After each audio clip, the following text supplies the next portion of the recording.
Nagaanii faraarri waaqayyoodha lafa biyya jirtan hundumaatti isiniif haa ta'u qulqulloota saba waaqayyoo waldaa ijoollee kakuudha akkam jirtan galanni ulfinni Yesuus Kiristoosidhaaf haa ta'u amma immoo yerootti walii wajjiniin kadhannu ta'a Yesuusidhaaf galanni guddaan haa ta'u waaqayyo tokkoon keenyatti kadhata kana keessanis immoo nutti hin dubbata galanni ulfinni Yesuus Kiristoosidhaaf haa ta'u Yesuus inni guddaadha. Sagalee waaqayyoo irraa Luqaas 18:35 irraa sagalee waaqayyoon dubbisa akkas jedha. Yesuus Yerikootti yommuu dhiyaate namichi jaamaan tokko karaa dura taa'ee in kadhata ture. Sagalee namoota danuu karicha irraatti dhageenyanis maal akka ta'e warra darbuutti jiran gaafate. Isaan immoo Yesuus nama Naazreetu santu asiin darbaa jira jedhanii itti himan. Kanaaf namichi iyye Yesuus Kiristoosidhaaf galanni guddaan haa ta'u. Kanaaf namichi iyye Yesuus ilma Daawit namaari jedhe Yesuusidhaaf galanni guddaan haa ta'u. Warri fuula dura adeeman immoo caluma jechisiisuudhaaf isa ifatan. Inni garuu ittuma caalchisee iyye Yesuusidhaaf galanni guddaan haa ta'u. Haleluuyaa! Ilma Daawit namaari jedhe yeroo sanatti Yesuus dhaabate namicha jaamaa sana gara isaatti akka fidaniif abboome. Maakatala duna malava jana majama lebara lava jala variabos haleluya namichis gara isaatti dhiyaate Yesuus immoo maal akkansiif godhu barbaadda jedhee isa gaafate kana irratti inni agartuun koo akka anaaf deebistu gooftaa koo jedhee deebiseefi Yesuus immoo amantiin kee si fayyiseera agartuun kee siif deebi'ee siifaa deebi'u ittiin jedhe Yesuusidhaaf galanni guddaan haa ta'u achumaanis agartuun isaa deebi'eefi namichis waaqayyoof qubaa dhiyeesse Yesuusin duukaa bu'e namoonni sun hundinuus kana yommuu argan waaqayyoof galata galchani maarra duula baajala baadiyaabos Yesuusidhaaf galanni guddaan haa ta'u Yesuusidhaaf galanni guddaan haa ta'u haleluuyaa rabala baajala baadiyaabos namichaan kuni jaamaa ta'e jaamummaan isaa karaatti isa baase karaa irratti ba'ee hin kadhata ture Yesuusidhaaf galanni guddaan haa ta'u karaa inni irra taa'ee kadhatu kanarratti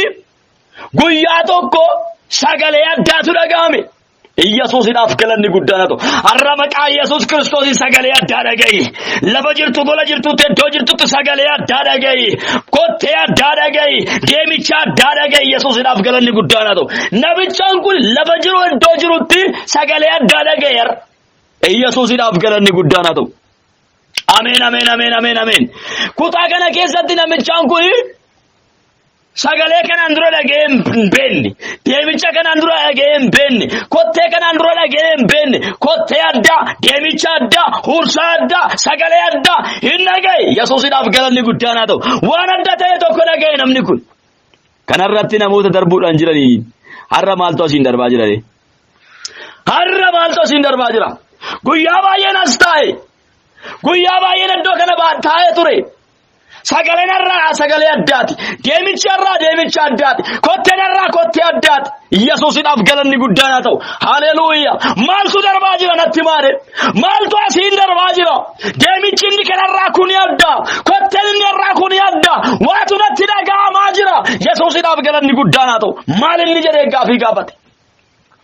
Namoonni akkas jedhanii wanti adda ta'eefi Ursanis wanti baay'atuufi namoonnis danuu wanti ta'eefi karaa kanarra darbaa kan jiru Yesuus Kiristoosidhaaf galanni guddaan haa ta'u.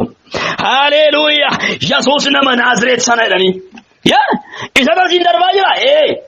Yesuus nama Naazreetitu asiin darbaa jira. Yesuus Kiristoosidhaaf galanni guddaan haa ta'u. Ana kan na dinqee fi kan na ajaa'ibe tokko baay'ee kan na dinqee fi baay'ee kan na ajaa'ibe tokko Yesuusidhaaf galanni guddaan haa ta'u.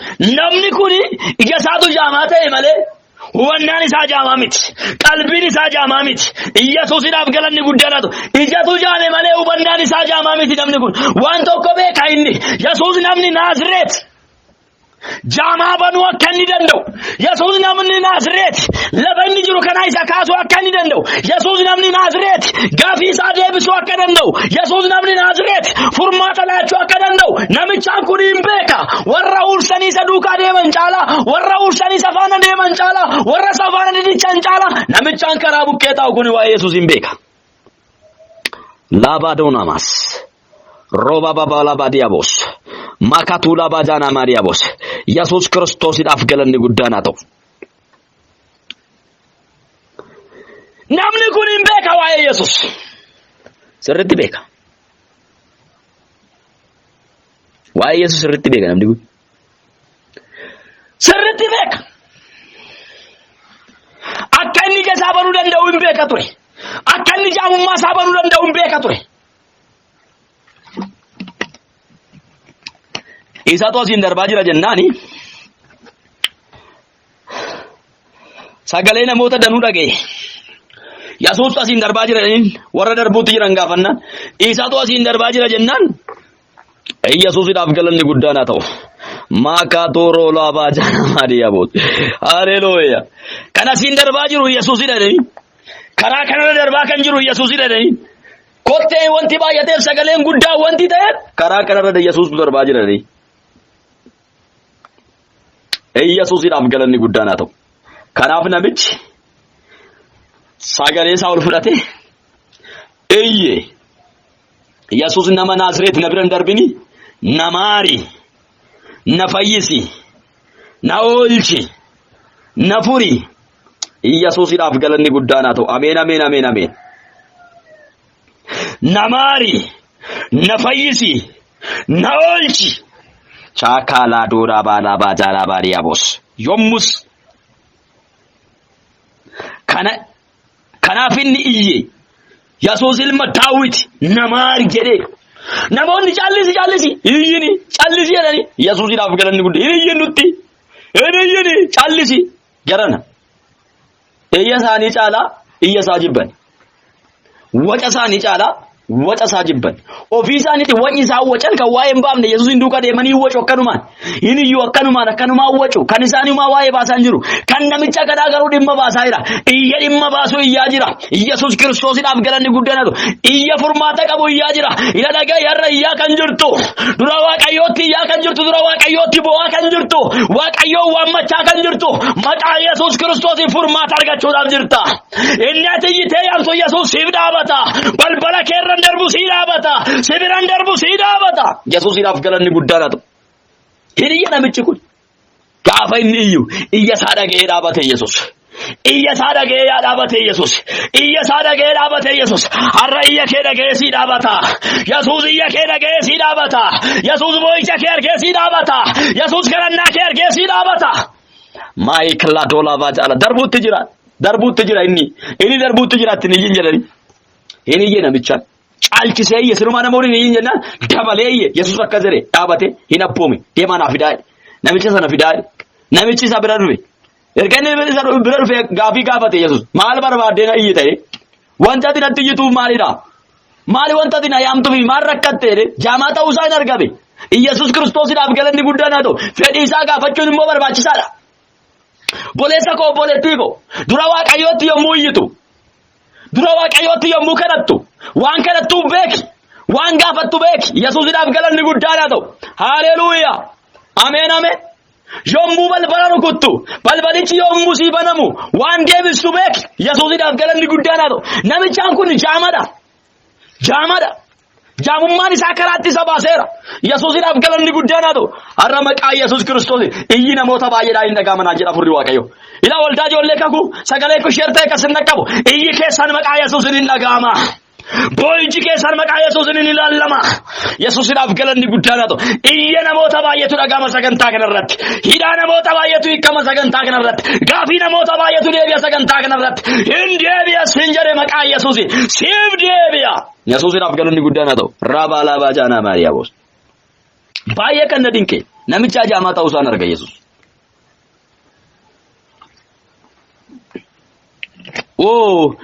Namichaan jaamaa ta'e iyyaa jira laakida. Jaamummaan kee hafayyuu hin jenneen. Gaafii gaafate. Fedhii isaa gaafate. Maal inni jedhee? Maaliif natti iyyite? Maaliif na barbaadde? Maaliif na yaamte jennaan? Agartuu koo akkanaa deebistuun barbaada. Yesuus Kiristoosidhaaf galanni guddaadha. Maal agartuu koo akkanaa deebistuun barbaada. Arguun barbaada. Jaamummaa kootiin barriitti deddeebi'aa ture. Jaamummaa kootiin barriitti jiraachaa ture. Jaamummaa kootiin barriitti maqaa argachaa ture. Na haa ga'u. Amma booda jaamummaa kana keessa taa'uun barbaadu. Arguun barbaada. Si duuka bu'uun barbaada. Hukumaa sii dhiyeessuun barbaada. Galata sii laachuun barbaada. Sarara galataa ta'uun barbaada. Fayyuu kootiin namoonni baay'een akkasii galateeffatan barbaada. Ija koonaa deebisee akkasii jedhe Yesus amantiin kee si fayyiseera agartuun kee siif deebi'ade yeroo dhuma sana agartuun isaa baname namichaan ilaaluu jalqabe har'a maqaa Yesus Kiristoositiin nan dubbadha namni kun iyyisaa akkuma deebi'e namni kun Kiristoosin yaammatee waamichi isaa akkuma dhaga'e ila sagantaa kanarratti iyyaa kan jirtani gaafii keessan qabattani hibboo keessan qabattani wama baattani akkuma namicha kana Yesuusiidhaaf galanni guddaan haa ta'u. Haleluya. Iddoodhuma taa'u taa'ee namni kun bakkuma taa'u taa'ee dirreetuma isaa sana uffatee taa'ee bututtuu isaa sana uffatee taa'ee korojoo itti kadhatu sana baateetuma achuma baateetuma taa'ee gaafa Kiristoos yaamaa jiru gara achumatti gatee ka'e. Haleluya. Yesuus Kiristoosiidhaaf galanni guddaan haa ta'u. Lammaffaa ittiin deebi'u jedhe amantiidhaan ka'e namichaan lafa sana Yesuusiidhaaf galanni guddaan haa ta'u. Lammaffaa iddoo kanatti hin deebi'u korojoo isaa achumatti gate bututtuu achitti uffataa ture achumatti gate gara Yesuusitti fiigicha isaatti fufe. Yesuusiidhaaf galanni guddaan haa ta'u. Ameen ameen. Achumatti gate gara Yesuus fiige yeroo kanatti Yesuus dhaabatee isa eege maal barbaadda jennaan agartuun koo akkanaa deebi'uun barbaadan. Amantiin kee si fayyiseera agartuun kee si deebi'ade Yesuus Kiristoosiidhaaf galanni guddaan haa ta'u. Ameen ameen. Hin amantaa obboleessa koo hin amantaa obboleettii koo sagantaa kanarratti hiikama guddaa keessa akka galtu sagantaa kanarratti gaafiin kee akka deebi'u sagantaa kanarratti hidhaan kee akka hiikkatu sagantaa kanarratti dhukkubni kee akka fayyu hin amantaa taana nama olii wajjin kadhanna. Maadaalaa baajaalaa baadiyaabos raba katuulaa baajaanaa maadiyaabos raba laa baajaalaa baadiyaabos makraalaa baajaalaa baadiyaabos hin darba Yesuus amma golaatti jirtu keessa hin darba Yesuus lafatti jirtutti hin darba golaatti jirtu keessa Yesuus hin darba jedhe haleluuyaa hin darba jedhe haleluuyaa golaatti jirtu keessa Yesuus darba amma manatti jirtu keessa Yesuus hin darba harki Yesuus hin darba harki Yesuus hin darba harki Yesuus hin darba golaatti jirtu keessa harki Yesuus hin darba guduufaa kee furaa darba gaafii kee deebisaa darba hidhaa kee hiikaa darba furmaata laachaa darba harka Kiristootu darba amma hin darba iyya kee dhagaa darba gaafii kee deebisaa darba maali gaafiin kee maali hibboon kee maalinni maali gaafachaa jirta maalinni maali wantati Waaqayyoon gaafachaa jirtu maalinni wanta Waaqayyoon afootti dhiyeessaa jirtu gaafinati Waaqayyoon afootti dhiyeessaa jirtu suni maalidha inni maalidha Yesuus Kiristoosiidhaaf galanni guddaan haa ta'u. Furmaata argatta hidhaan kee maqaa Yesuusiin haa hiikkatu.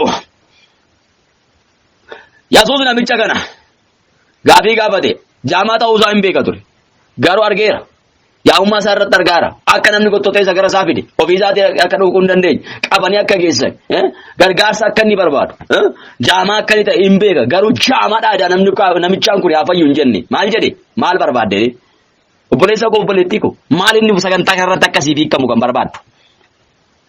Ani sin gaafadha hojjetaan Kiristoos maal inni sagantaa kanarratti akkasii hiikamu kan barbaaddu maal inni wanti akkasii hiikamu barbaaddu wanti akkasii deebi'u barbaaddu wanti akkasii furamu barbaaddu deebiin ati barbaaddu maal inni Kiristoos gara kee dhufeera sagantaa kanarratti Yesuus dhufeera sagantaa kanarratti Yesuus argameera furmaanni ati sarraa barbaaddu maal inni himadhu ammatti himadha dafaati amma yeroon kun yerootti himattanidha himadhaa hundumti keessan maalinni sagantaa kanarratti akkasii deebi'u kan barbaadan maalidha inni gaaffii sin qabdan maalidha himadhaa dafaa himadhaa maayikoolaa baajaalaa himadhaa Kiristoositti isin bira jira amma Yesuus ila gola keessa jirtu keessa Yesuus hin jira amma haalati keessa jirtu keessa Yesuus jira himadhu inni iddoo hundumaatti al tokkoon kan argamudha himadhu sin eega. Himadhu Yesuusiidhaaf galanni guddaan haa ta'u. Himadhu itti himadhu. Amma kana siyaasa waa faayidaa siin qabu. Yesuus Kiristoosiidhaaf galanni guddaa. Kana sirratti yaamee kana faayidaa siin qabu. Rakkina kee yaamee bira ga'uu dhabuu hin danda'an. Yesuus Kiristoosiidhaaf galanni guddaa. Yesuusitti garuu himadhu inni nagaa. Itti amma sagalee na sii baasa. Jecha na sirratti sii baasa. Jecha santu sirratti raawwatama. Dubbii santu sirratti ta'a. Yesuusiidhaaf galanni guddaan haa ta'u. Haleluuyaa.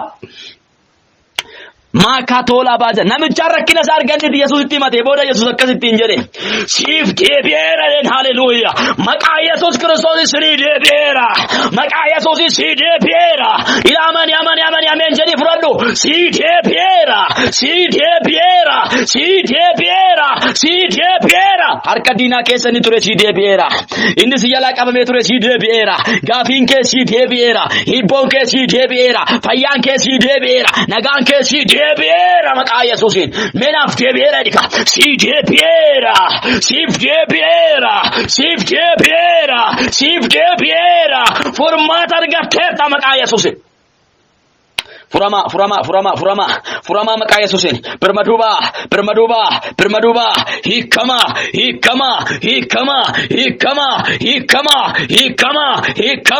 hiikama maqaa Yesuus Kiristoosiin birmaduuba maqaa Yesuusiin laba jo roba laba diabos makatu laba jana mariabos hiikama maqaa Yesuusiin nagata maqaa Yesuusiin hidhaan keessanaa hiikkatu jaamummaan nama kana akkuma baname maqaa Yesuus Kiristoosiin wanti sin jalaa cufamee jiru haa banamu ila amantumaan nafala kadhadhaa Ragabawumsa gurguddaa qabatanii dura Waaqayyoo dhiyaattu maqaa Yesuus Kiristoosiitiin Waaqni nama kana har'a Waaqa keeti Waaqni namicha kana jaamummaa saaban har'a Waaqa keeti siifillee dhufeera guyyaani kadhata kana booda maqaa Yesuus Kiristoosiin gaafii gaafatteef hibboo keedhaaf rakkina keedhaaf dhukkuba keedhaaf waan barbaaddeef maqaa Yesuus Kiristoosiin furmaata argadhu hidhaan kee hidhaan kee hiikkatu maqaa Yesuusiin ni baraa gara baraatti waggaadhaa gara waggaatti jireenya kee qabee ture amma maqaa Yesuusiin haa qabamu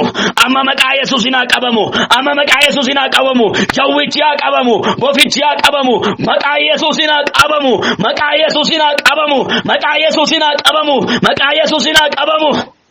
ulfinatti ce'a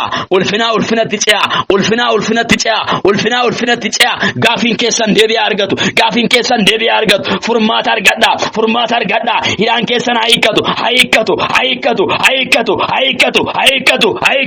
hiikkatu maqaa Yesuusiin nagaataa birmaduubaa sagantaan kun isiniif sagantaa addaa isiniif haa ta'u sagantaa itti hidhaan keessan hiikkatu haa ta'u sagantaa itti gaafiin keessan deebi'u haa ta'u sagantaan kun sagantaa addaa isiniif haa ta'u Ijoollee kakuu sagantaa addaa isiniif haa ta'u sagalee kun kan isin bira ga'u sagantaan kun sagantaa addaa isiniif haa ta'u kadhannaan kun kadhannaa addaa isiniif haa ta'u kan hidhaa keessan hiiku kan gaafii keessan deebisu kan abaarsa keessan cabsu kan dukkana keessan ibsu maqaa Yesuusiin haa ta'u wanta kadhachaa turte wanta barbaadaa turte wanta irratti iyyaa turte deebii argadhu hiikamteerta furamteerta maqaa Yesuus Kiristoosiin diinonni keessanii haa yeellaani mormitoonni keessanii haa yeellaani maqaa Yesuus Kiristoosiitiin haa yeellaani kan isinii mormani haa yeellaani dura keessan dhaabatanii inni kan dura keessan dhaabatee isiniin mormu maqaa Yesuus Kiristoosiitiin jawwichi bofichi xonqoltichi kan waraaname haa ta'u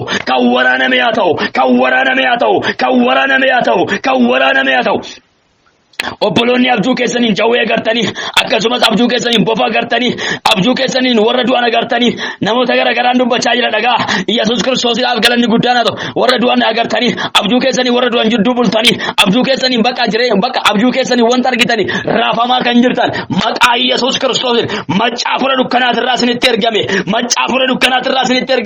waraaneera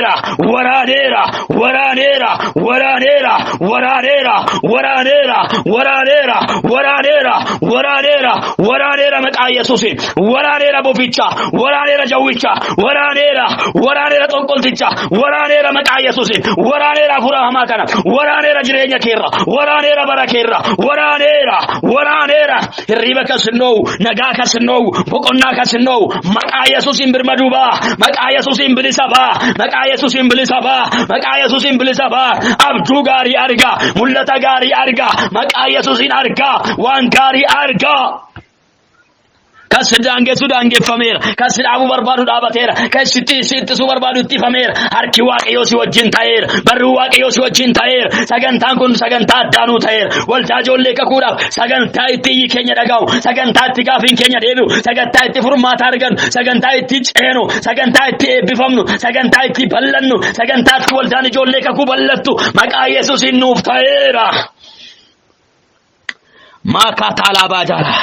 Sagantaatti waldaan kun bal'atu nu ta'eera. Sagantaa waldaan kun addunyaa irratti itti mul'atu ta'eera. Maqaa Yesuusiin ta'eera. Maqaa Yesuusiin ta'eera. Maqaa Yesuusiin ta'eera. Maayaa laabaa diyaabos. Boru guyyaa boru waan kadhannuufi Yesuusiidhaaf galanni guddaadhaa ta'u Yesuus inni guddaadha. Waa'ee guddina waldaa keenyaa guyyaa boruu hin kadhanna. Waldaa keenya Waaqayyo addunyaa irratti mul'isuudhaaf jira. Waldaa ijoollee kakuu addunyaa irratti mul'achuudhaaf jira. Ol baanee mul'achuudhaaf jira. Makatula baajala baadiyyaabo. Rooba katula baadiyyaabo. Ol baanee mul'achuudhaaf jira. Ol baasee nu mul'isa Kiristoosi. Ol baasee nu mul'isa Kiristoosi. Daangaa keenya bal'isa Kiristoosi. Nu bal'isa haleluuyaa. Bal'achuudhaaf jirra. Bal'achuudhaaf jirra. Mul'achuudhaaf jirra. Daangaa keenyatu bal'ata. Daangaa keenyatu bal'ata. Hidhaa keenyatu hiikkata. Gaafii keenyatu deebii argata. Haleluuyaa. Waa ta'uufi ameen. Waa ta'uufi ameen. Yesuusiidhaaf galanni guddaan ta'u. Waldaa keenya bal'inni ta'eera. Hiikamsi ta'eera. Yesuusiidhaaf galanni guddaan ta'u. Sagantaa kana kan nageessan bal'achuun hiikamuun bilisa ba'uun natsaa ta'uun siniif ta'eera maqaa Yesuusiin. Siniif ta'eera maqaa Yesuusiin. Iyyi keessan dhaga'ameera. Iyyi keessan dhaga'ameera. Iyyi keessan dhaga'ameera. Iyyi keessan dhaga'ameera. Namoota baay'eedhaaf gaafiin kanaan dura sin gaafachaa turtan. Inni amma Yesuusitti himtan suni. Inni amma Yesuusitti himtan suni. Inni ammoo waan immoo asii immoo sagalee irratti sinii baase kuni maqaa Yesuusiin raawwii argateera. Raawwii argateera. Raawwii argateera. Deebii argateera. Deebii argateera. Furmaanni ta'eera. Furmaanni ta'eera. Nagaan ta'eera. Boqonnaan ta'eera. Hiikamsi ta'eera. Birmaduu ba'uun ta'eera. Siif ta'eera maatii keetiif ta'eera. Siif ta'eera biyya keetiif ta'eera. Siif ta'eera waldaa keetiif ta'eera. Maqaa Yesuusiin ta'eera. Ameen irratti walii galeera. Yesuusiidhaaf galanni guddaan haa ta'u. Gooftaan sinaa eebbisu. Baay'ee akkasin jaaladhuuf sin kabaju. Isinuu gaarii gootanii beektu. Waaqayyoo laabantii waaqaabanii eebba danuu sin irratti yaa dhangalaasu. Kan keessan kan ta'e hundi maqaa Yesuusiin kan eebbifame haa ta'u. Si eebbiseera. Eebbifamaa. Eebbaaf ta'a. Maqaa caalu. Maqaa Yesuusitiin. Ameen. Gooftaan sinaa eebbisu. Eebbifamaa maqaa Yesuus Kiristoositiin. Obboleessa keessan gammachuu urgeedha. Lakkoofsi bilbila kootii duwwaa 912 yoo ta'an argachuu dandeessu. Baay'een keessan sagaleen sheer ta'ee waa sin qabuufi namoonni baay'een keessanii Waaqayyo dinqii gurguddaa isinii hojjetaa jira. Yesuusiidhaaf galanni guddaan haa ta'u. Waldaa keenya waldaa ijoollee kakuu irratti qophaa'ee sagantaan dhiyaatu yeroo baay'ee namoota baay'ee furmaata ta'eefii jira. Namoonni baay'een itti hiikamanii jiru. Namoonni baay'een birmaduutti ba'anii jiru. Yesuusiidhaaf galanni guddaan haa ta'u. Gooftaan sinaa eebbisu. Eebbifama jabaadhaa. Ayyaanni Waaqayyoo isiniif haa baay'atu. Ayyaana Waaqayyoo keessatti tura. Gooftaan sinaa eebbisu. Eebbaaf ta'a maqaa Yesuus Kiristoositiin. Ameen.